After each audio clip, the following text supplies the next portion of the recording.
चलो एक बार फिर से अजनबी बन जाए हम दोनों।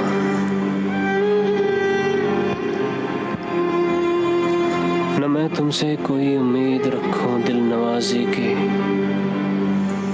न तुम मेरी तरफ देखो गलत अंदाज नजरों से। न मेरे दिल की धड़कन लड़खड़ाए मेरी बातों से, न जाहिर हो तुम्हारी कश्मकश का राज नजरों से।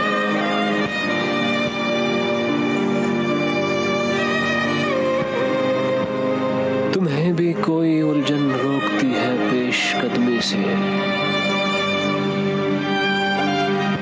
मुझे भी लोग कहते हैं कि ये जलवे पर आए हैं।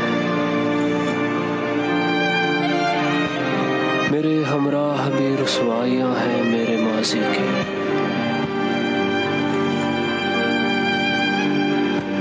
तुम्हारे साथ भी गुजरी हुई रातों के साए हैं।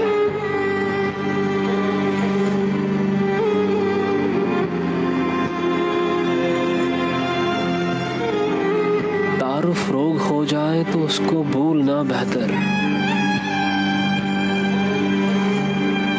ताल्लुक बोझ बन जाए तो उसको तोड़ना अच्छा।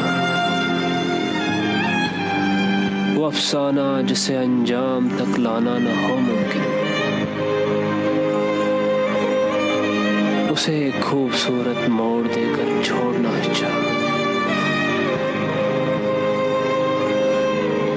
उसे खूबसूरत मोड़ देकर छोड़ना अच्छा। चलो एक बार फिर से अजनबी बन जाए हम दोनों।